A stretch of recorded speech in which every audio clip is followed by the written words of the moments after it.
So we're looking at, we've made it all the way through all these different decade updates, all the way to present day, to the 2020s. And as we all know, COVID hit the United States in 2020, and this rocked everyone's world, socially, financially, physically, for many. Our church provided online services every Sunday. We did house calls when possible to give prayer. We held Beach Kids Sunday School for an entire year online. We did a virtual VBS, which included the delivering of different things to different houses. I did a youth event during that time that involved delivering Chick-fil-A sandwiches and bingo cards and all kinds of things. And then we'd all get together online and we'd play these different games together. And so we got creative about all of that. We sent Mother's Day boxes home for families, and we kept in constant contact with our families. We Christmas caroled outside our members' homes in condominiums, and this blessed many neighbors besides our church members. We had a scavenger hunt later on in the pandemic at a local park. We're doing Easter experience this Sunday. We did a drive-in iteration of that at some point during the pandemic. And then we also did a drive-in movie night in place of our normal Halloween October thing. We had people able to park wherever they wanted within the parking lot. Some people were comfortable being closer. Some people decided to park in the back. But everybody was able to do what felt right for them and still be connected with the community. And we watched some Christian shows for kids and gave out candy and that sort of thing. In 2023, Barbara Dahl, the last living founding member of Church by the Sea, passed away. She was a teenager with her family when the church began, and we loved hearing her stories of the beginning days of Church by the Sea.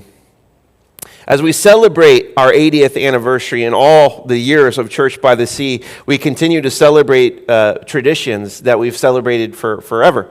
So we have an altar. It's not here. It's on wheels, but it gets pulled out for communion Sundays.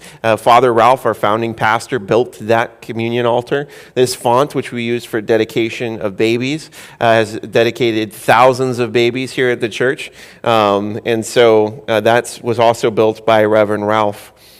We celebrate baptisms in the Gulf, as we've done over the years, and community and tourists have gotten to witness our celebrations of baptism. We celebrate our Christmas Eve candlelight service each year with our community. Many families return to the Church by the Sea, as they've done over the years, including people on vacation. We celebrate Easter throughout the years with a sunrise service. And while it used to be at the Tiki Gardens, that I told that story at some point during this celebration, that our sunrise service used to be held at the Tiki Gardens, and one year they forgot to turn off the sprinklers. But now we celebrate that at John's Pass.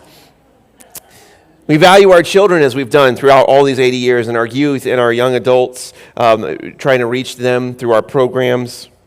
As in the beginning of the church, we continue to help our community and beyond with our food pantry.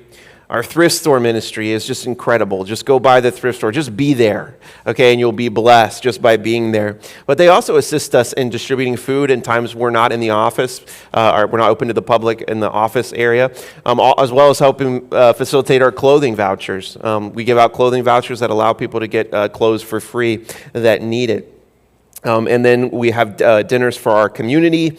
We have our Bible study groups for men and women, as well as our small groups, and we're looking to expand that as well with our discipleship ministry. And then we have our staff here at Church by the Sea, which they let me be on as well.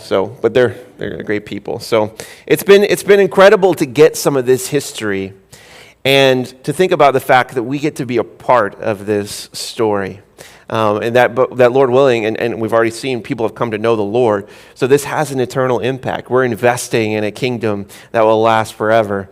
And this 80-year legacy is part of an eternal legacy. That's really, really cool to think about. So it's been an honor to deliver some of these things.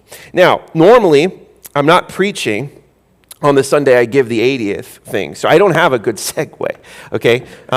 Actually, I have an excellent segue. The first slide of my sermon slides is actually a picture of two wonderful ladies. There we go. So we have, they're awesome. We have Charlene, who is Dr. Iskra's wife. He did the right thing. He said, you're going to preach this Sunday, and I'm going to take my wife out for her birthday. So they're gone. And it's also Lucy's birthday. They share a birthday, and Lucy is here this morning here at the front. So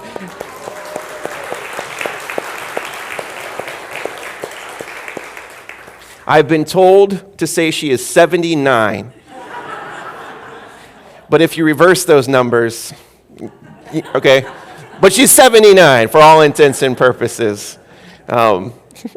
So happy birthday, Lucy. You know what? Let's sing happy birthday to Lucy. Why not? Happy birthday to you. Happy birthday to you. Happy birthday, dear Lucy. Happy birthday to you.